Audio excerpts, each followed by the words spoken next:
YouTube? F-Man Critic back, and, well, earlier I reviewed the first two Despicable Me movies.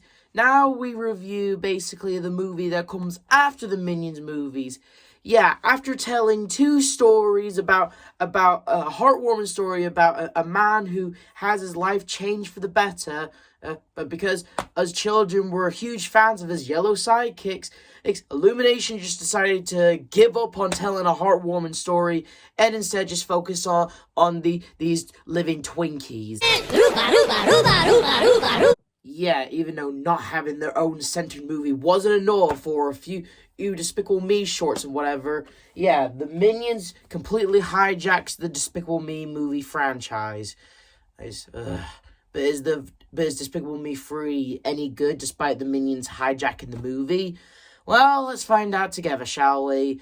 The movie starts off with a broadcast about a TV show called Evil Brat, a show that took place in the 80s, I believe, and, Brat was a popular franchise, like, it basically starred, a child actor, playing the role as, you guessed it, an evil brat, and it does sound like a clever show. Oh, and it was a big hit with audiences around the world with his iconic catchphrase, "I've been a bad boy." But, like Hilda, it all came to an end in season 3, where also like Hilda, the character expected an unexpected growth spurt, but unlike Hilda, the show was cancelled and Hollywood rejected him, making Brat a broken man, making him angry at Hollywood for rejecting him, making him want to relive the good old days. He's like the character he played, and now he's voiced by the same actor who plays Randy Marsh. I mean it. And I'm just gonna say it. Balbazar Brat was an absolute blast as of the villains, okay? He's honestly the best character in this movie. I honestly love Balbazar Brat in this movie, even though all I hear is Randy. This is America! Huh? Isn't this America? I'm sorry, I thought this was America!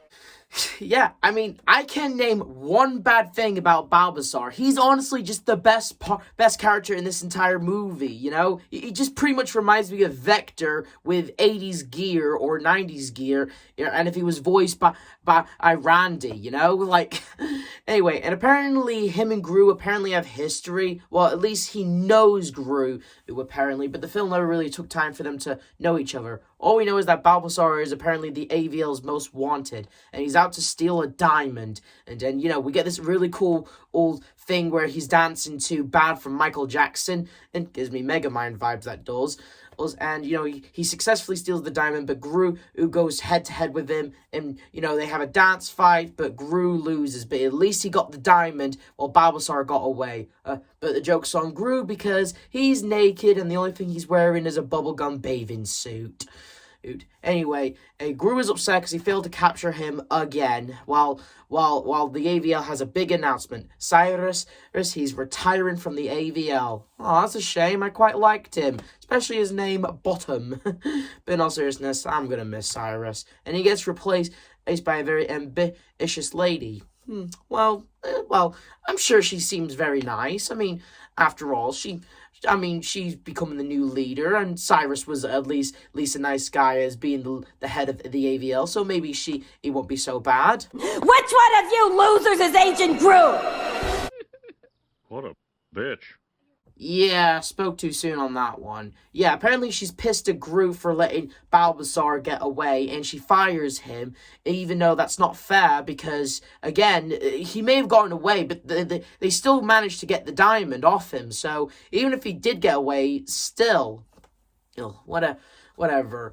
And we'll come back to this character later in the film, because I got a bone to pick it with the filmmakers on this, or what they could have done with this character.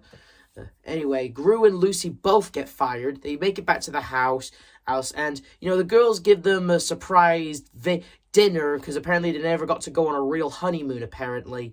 And, Gru breaks it to the girls that they're no longer working for the AVL, and they try to think of a good way to get better jobs, what could be more better than secret agents. Anyway, Gru gets a call from the minion Mel, and, you know, the minions are excited because Gru is no longer an agent, means he can go back to villainy. But Gru is all like, no, we're not going back to villainy. And we get this pretty funny montage, I won't lie, it's pretty funny, from, ironically, the minions. Bueno, Piñu. Bueno, Piñu. Bueno, Piñu. Anyway, since Gru refuses to go back to being evil, the minions quit on him, except for 2 that remain. And we see this old man, and who apparently is looking for Gru. Oh, speaking of old mans, the reason why Dr. Nefario's not in this movie is because apparently he froze himself in carbonite.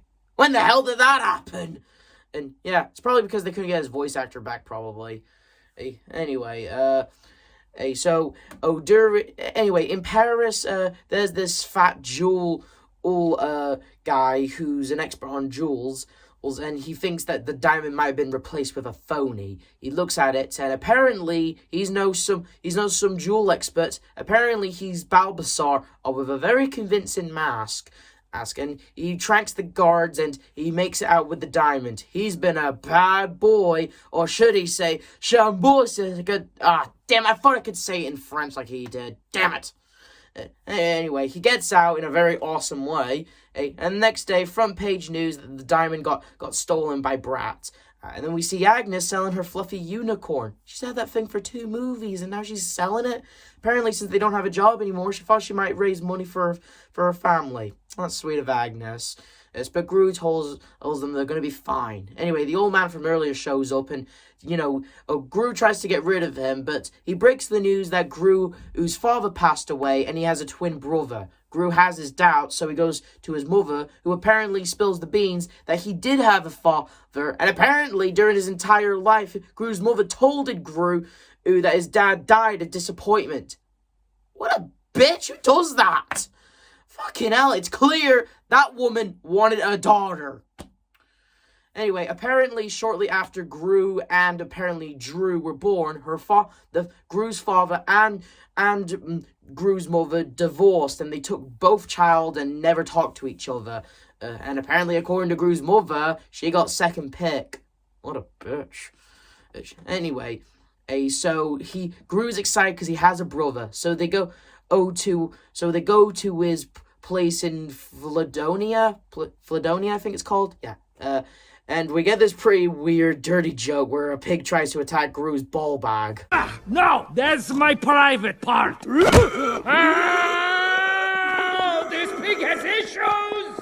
So, the whole family meets up with Drew. Wait, hang on. Wasn't Gru's first name Felonius and his last name is actually Gru? So, Drew's full name is Drew Gru.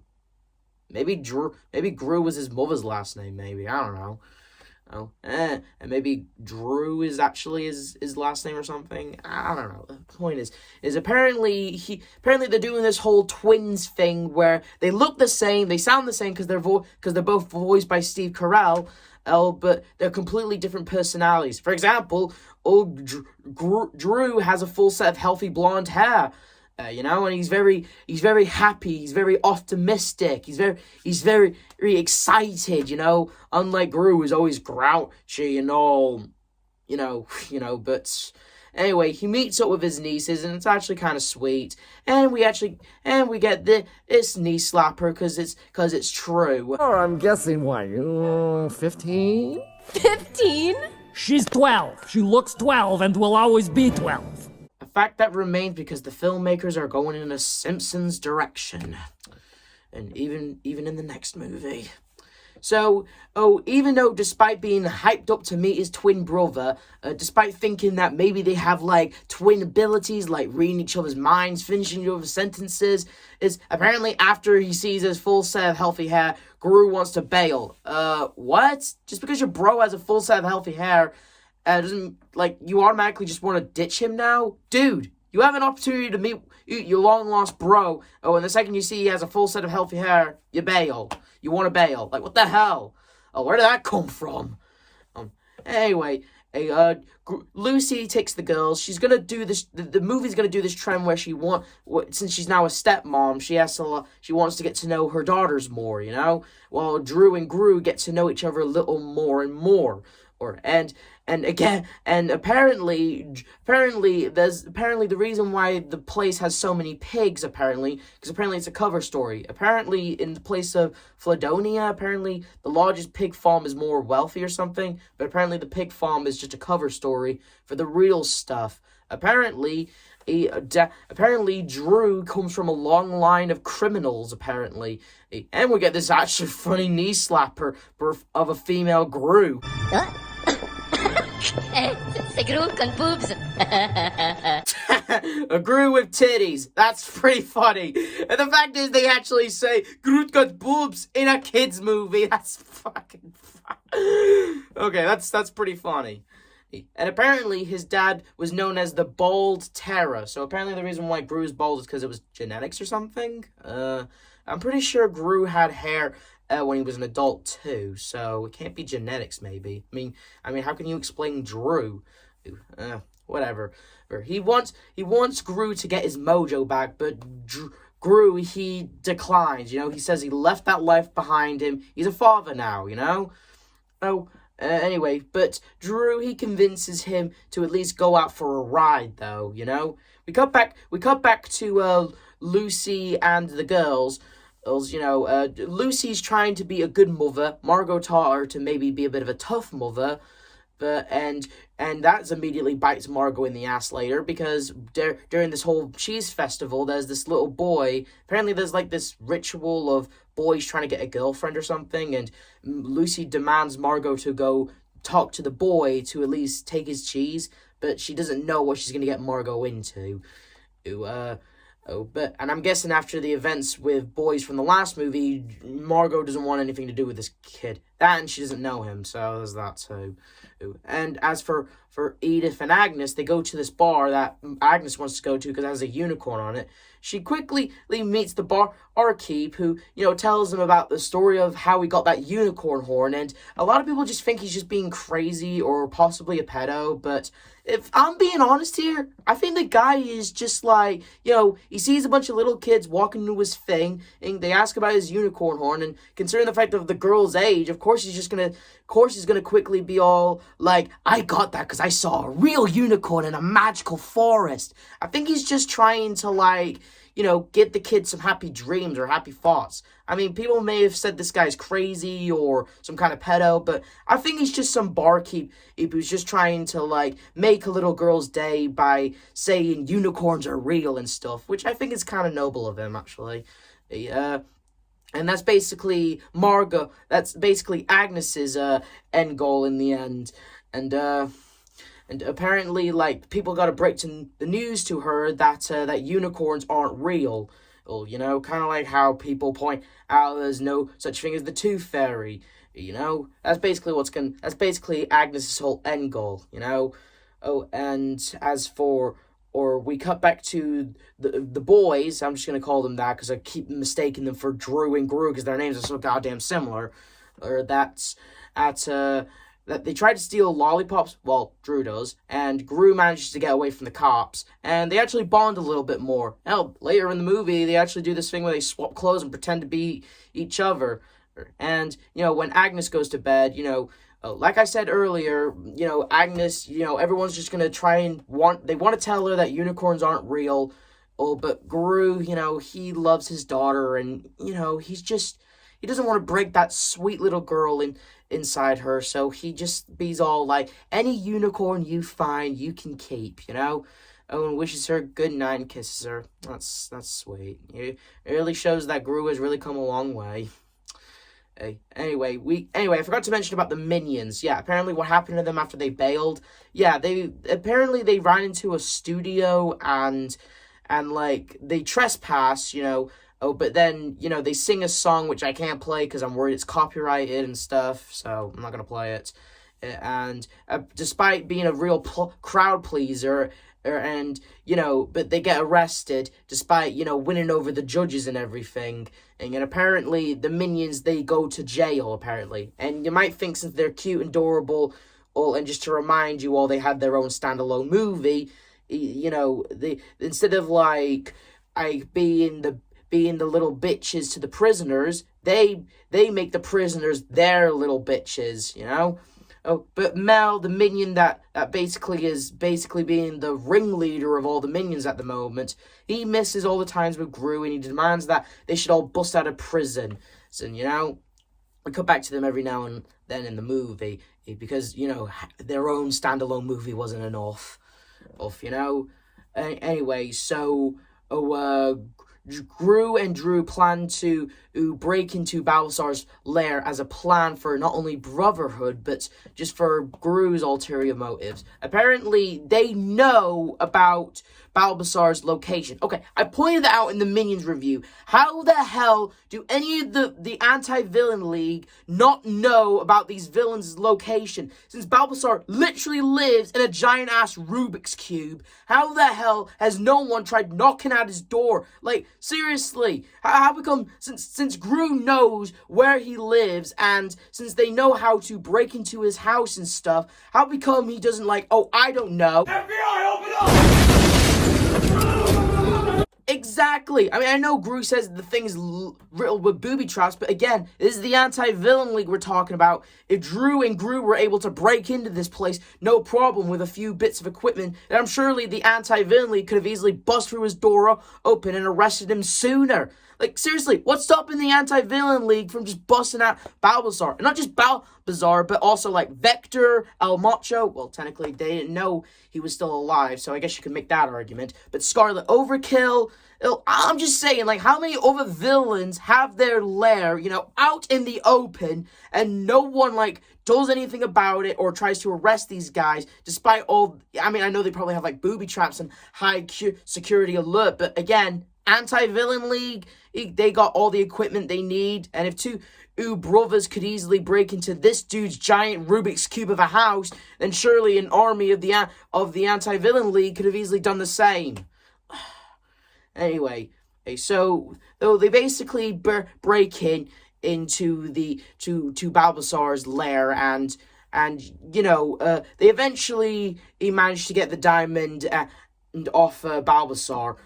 And apparently Lucy manages to find them and rescue them, and a bit pissed at her husband for lying to her about their true motives. Drew figures out what Gru was up to the whole time. Oh yeah, and I forgot to mention earlier, Lucy, when she made Margot go to that boy and get his cheese, the boy comes back with an engagement pig. Apparently Lucy accidentally got Margot engaged, and Lucy tries to tell the boy Nico that you two are not really engaged, you know? Oh, and then the mother comes back and she's all like, I curse your daughter and I curse the whole family. But Lucy, being mother of the year, she basically, comes in and, you know, basically, like, no one curses my daughter, and, you know, like, being a total badass and earns Margot's respect and stuff. And that's basically Lucy's character role, like that. Yeah, it could have been like the whole movie, but no, her character role was just summed up by that. What about Edith and Agnes, you know? And now that I think about it, why doesn't Edith get more screen time? Like seriously, if I'm being honest here, I think Edith is like, I mean, you have Margot, the oldest and the smartest, and the one who, you know, keeps her other sisters from getting out of trouble. There's Edith, the one who gets into trouble. So if anyone needs, like, Lucy to have a character role, it should be, like, with her at least. And there's Agnes, the sweet, lovable little girl who loves unicorns and stuff. You know, who at least, you know, has Gru to be with, so there's that. But I'm just saying, I honestly believe that there should have been a scene between Lucy and Edith, if I'm being honest. Anyway, Drew and Gru fall out, and we get this kind of dick-ass move from Gru about just listen, just watch. What have you accomplished that was so great? I'll tell you what! Nothing! No wonder Dad thought you were such a failure. We are no longer brothers! That's fine with me! Yeah, seriously, dick move, Gru. I mean, like, that's just really mean, that is. Like, straight up, you just, like, I get it, they're doing the third act breakup thing, but that was really out of order, Gru. That was really out of order. Well, I guess I'll have the insensitive bitch with a side of you. Anyway, Agnes comes home with a goat, because, oh yeah, I forgot to mention, earlier she managed to go to the forest, and, you know, she thinks she found a goat, unicorn, but apparently it's just a dopey goat. And, you know, she thinks it's a unicorn. Edith is not going to burst her bubble. So Gru, he's all like, unicorns aren't real. You just found a goat, sweetie. And Agnes, she takes it well and thinks her goat is better than a unicorn. Huh. Well, that was Agnes's character role in a nutshell. Oh. Anyway, Lucy takes the girls to the jet, and apparently it's not Lucy, it's Bulbasaur. Once again, it's a very convincing mask, and I'm surprised Bulbasaur was able to have Lucy's proportionate size and mimic her voice very perfectly. Listen, I know I complimented Bulbasaur, but that's the one complaint I have with him. Like him just pretending to be Lucy, you know, that was very too convenient. Like, I don't care if he's a very good actor, but, like, okay, you can make the argument about him being a very good actor, so that's why he was able to mimic Lucy's voice, but her body size? Really? And the whole, he had a Lucy costume in his wardrobe? And wait, how did he even know where Gru was? Did he place a tracker on the diamond? We don't know, actually. Anyway, he kidnaps the girls and takes them to Hollywood. Apparently, Bulbasaur's whole end goal was, and listen, I know I just basically criticized Bulbasaur, but here's me back on his side, because here's Bulbasaur's end game here. Apparently, what he wants to do with the diamond was, he has a giant-ass robot, and he's planning to use the diamond to make some kind of powerful laser. Apparently, he's mimicking one of his old episodes from his show. What he's going to do is, he's going to bubblegum the city and then shoot it into outer space. Honestly, and it's going to be the city that rejected him. Honestly, that's a perfect revenge plan, I must certainly say. Like, Bulbasaur's revenge is actually pretty good. And I gotta point out, actually, earlier in the movie, he stated that he know that Gru got fired.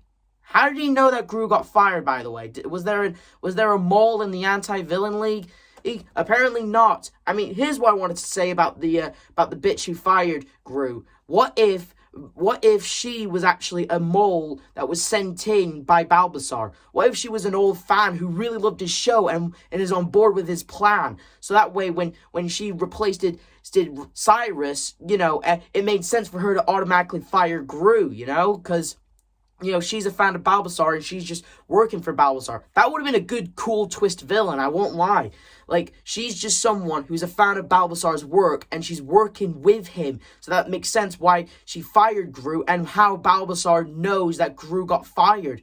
But instead, she's just some random bitch who's now the head of the AVL, and just fired Gru for the hell of it, and for some reason, Bulbasaur knows that Gru got fired. Yeah, anyway, they try and stop Brat. The minions come in, try to stop his bubbles, and Lucy manages to save the girls. There's a scene where Drew, you know, goes into his robot and disables the power, and Gru and Bulbasaur, it's the final fight.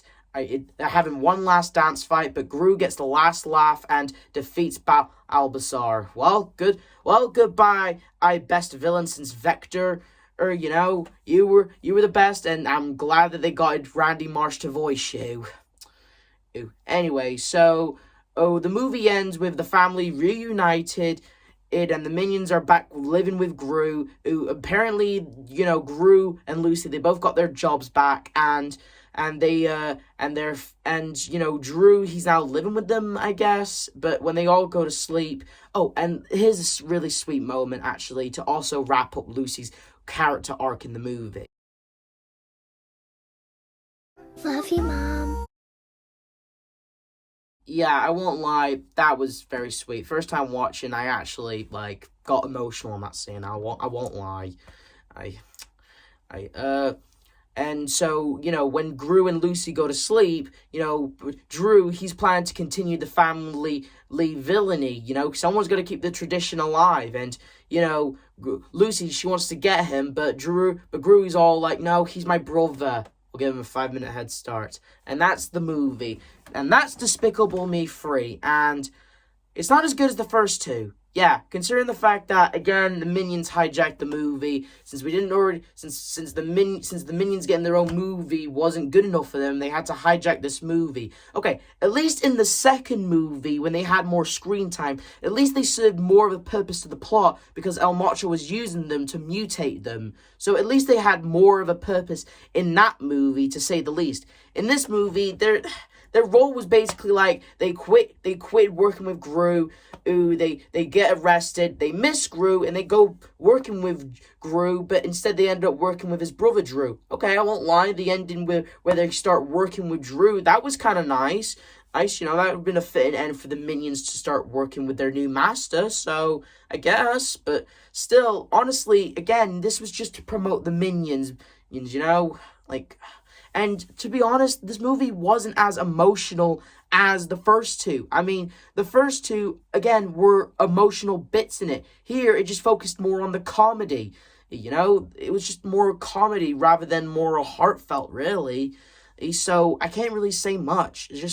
It's not as good as the first two, but wait, the franchise gets worse from here on out. Let's just say the next Despicable Me movie makes this movie look like the second movie, okay? But we'll get to that when we get to that.